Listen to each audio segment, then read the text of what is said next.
بسم اللہ الرحمن الرحیم۔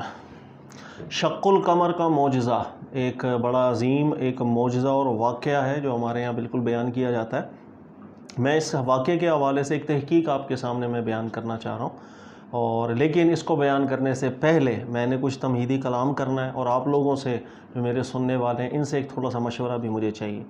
تمہید میں پہلی بات میں نے آپ سے یہ ذکر کرنی ہے کہ میرا عمومی طریقہ کار، جو میرے سننے والے ہیں ظاہر ہے وہ تو جانتے ہی ہیں، وہ عمومی طریقہ کار میرا یہی ہے، اگر کوئی بھی مسئلہ ہمارے سامنے ہے،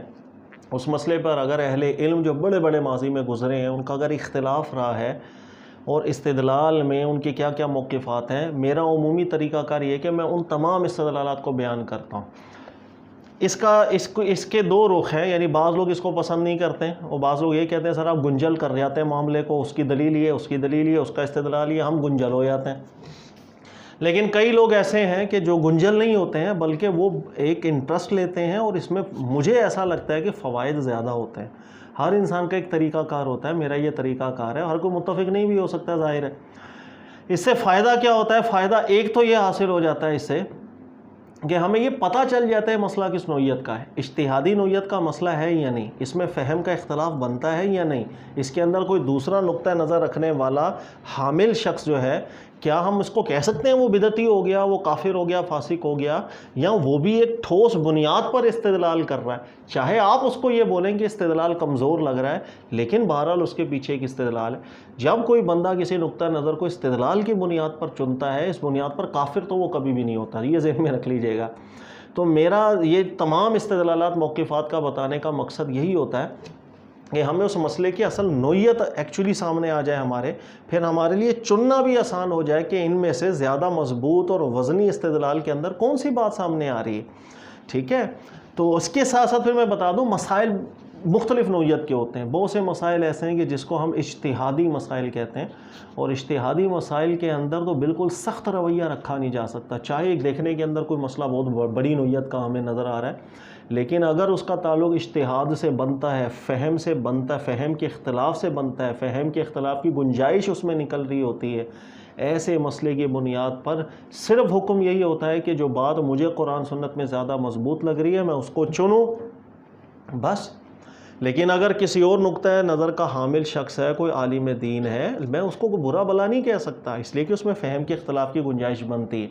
اور یہ جو فہم کے اختلاف ہے یہ بہت وجوہات سے بنتے ہیں۔ مثلا میں اس کی چند مثالیں آپ کو دیتا ہوں۔ جیسے کوئی مسئلہ ہے وہ صریح الفاظ کے اندر قرآن پاک میں اگر آپ کو نہیں مل رہا، یا سنت میں آپ کو نہیں مل رہا، بلکہ وہ اس کا ہم نے نتیجہ ہم نے نکالنا ہے کسی اصول کی بنیاد پر، جو اصول قرآن نے بیان کی ہوں یا سنت نے بیان کی ہوں، اس کے اندر پھر فہم کے اختلاف کی گنجائش بن جاتی ہے، اس لیے کہ ان اصولوں کو اپلائی کرنے کے اندر، اس اصول کا اطلاق کرنے کے اندر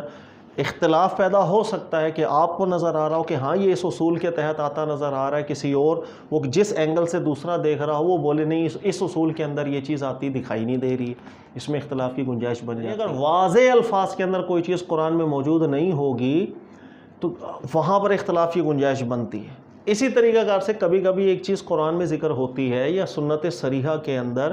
یا روایات کے اندر ہمیں مل جاتی ہے، لیکن اس ایک بات کے احتمالات بہت ہوتے ہیں، یعنی اس سے یہ معنی بھی مراد ہو سکتا ہے، اس سے یہ معنی بھی مراد ہو سکتا ہے، اس سے یہ معنی بھی مراد ہو سکتا ہے، ایک سے زیادہ احتمال رکھتا ہے وہ معنی کا۔ ایسی صورت کے اندر بھی فہم کے اختلاف کی گنجائش بن جاتی ہے، اس لیے کہ اب دلائل سے آپ نے کسی ایک معنی کو چننا ہے۔ یہ ممکن ہو سکتا ہے کہ میں جس نظر سے دیکھ رہا ہوں، میرے پاس جو شواہدات ہیں، جو قرآن کی آیات میرے سامنے ہیں، میں اس سے سمجھ رہا ہوں کہ اس نص کا یہ معنی ہونا چاہیے۔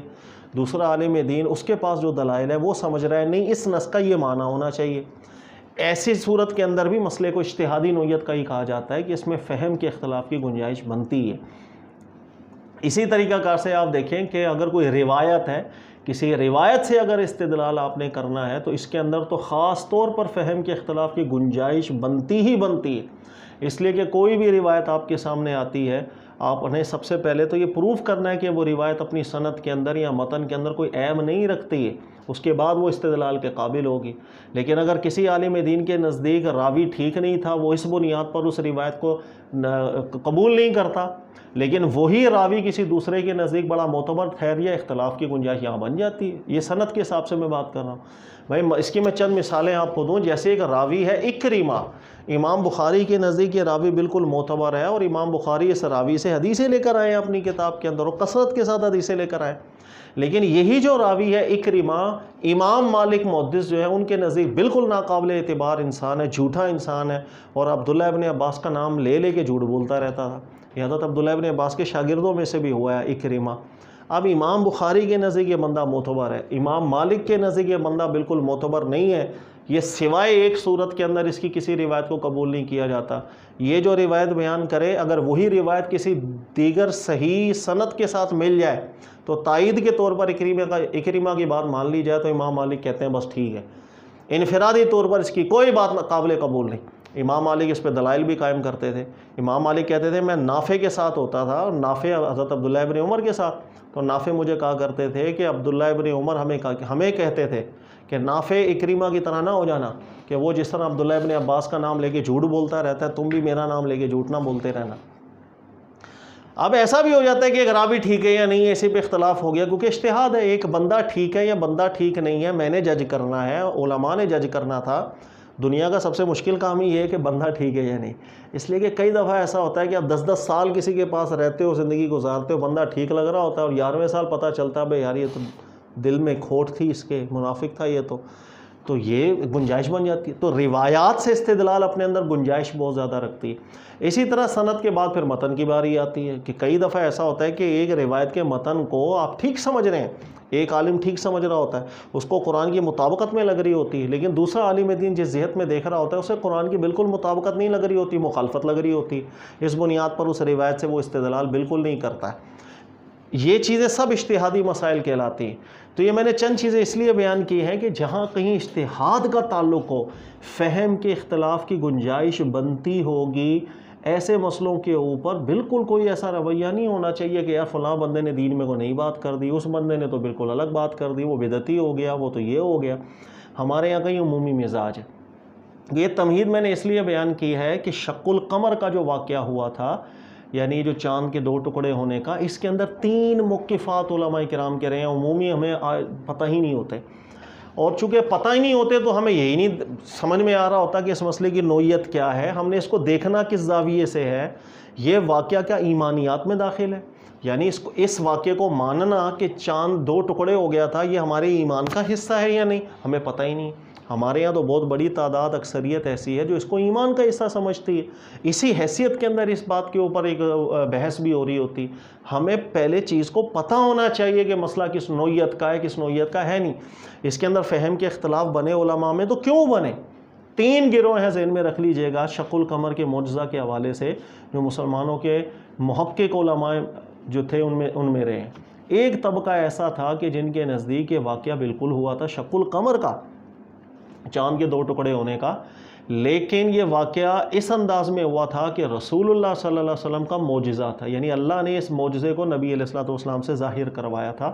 اور کفار کے مطالبے پر اللہ کے نبی علیہ الصلوۃ والسلام نے اللہ سے دعا کی تھی، تو یہ چاند شق ہوا تھا اور معجزہ تھا. اس کے بعد پھر چاند دوبارہ انشقاق اس کا ختم ہو گیا تھا.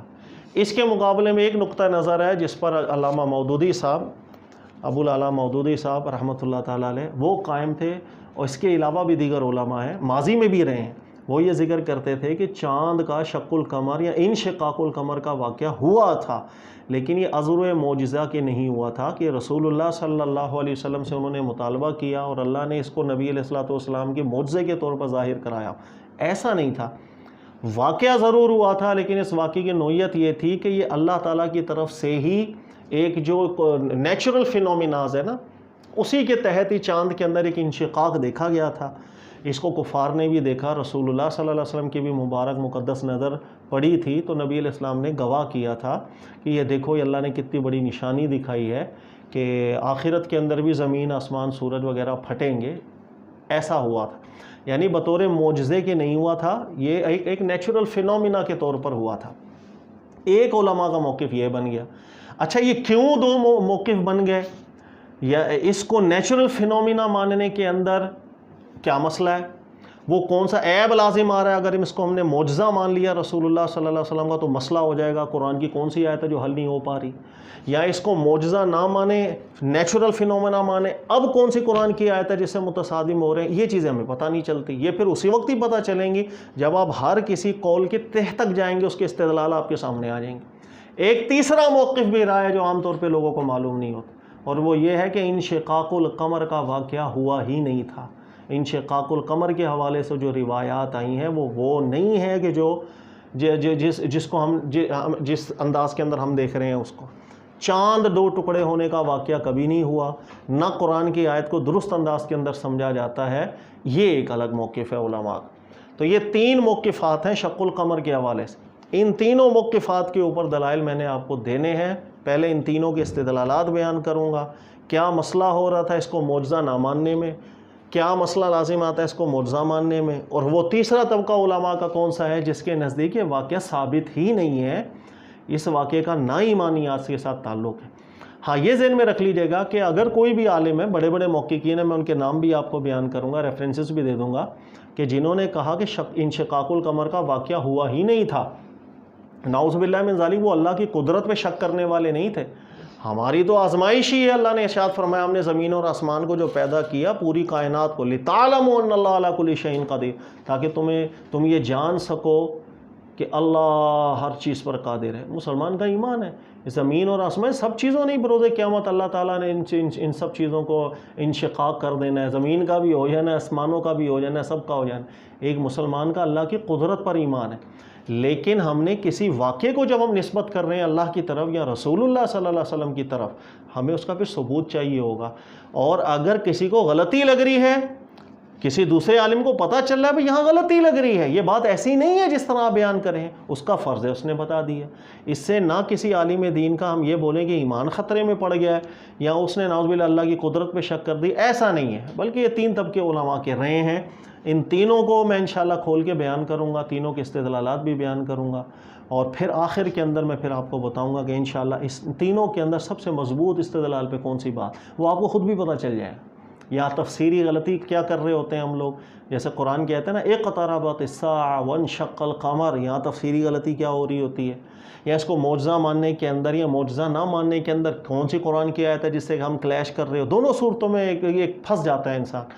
یہ چیزیں آپ کو سمجھ میں آئیں گی انشاءاللہ۔ ایٹ دا اینڈ آپ کو معلوم یہی چلے گا کہ ایمانیات سے تعلق نہیں ہے اس کا، اس چیز سے تعلق ہے کہ بعض علماء کے نزدیک اس چیز کا ثبوت ہوا، اس جمہور علماء اسی جانب، لیکن قلیل طبقہ محققین کا اس جانب بھی رہا ہے کہ اس چیز کا ثبوت ہی نہیں ہے ہمارے دین کے اندر، اس کا ایمانیات کے ساتھ تعلق نہیں ہے۔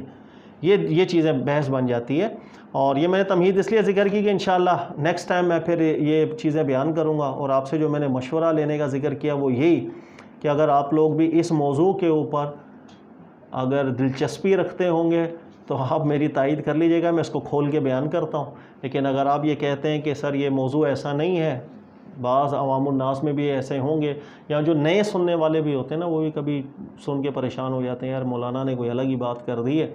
یہ کبھی بات سنی نہیں ہے، حالانکہ ماضی میں ہی علماء کا ایک موقف رہا ہے۔ تو یہ آپ مجھے بتا دیجئے گا کہ اگر آپ کی رائے یہی آتی ہے کہ اس موضوع کو میں کھول کے بیان کروں انشاءاللہ، میں پھر اس کو آگے ریکارڈ کر آگے بیان کر دیتا ہوں۔ اللہ تعالی ہمیں سمجھنے کی توفیق دے، جزاک اللہ۔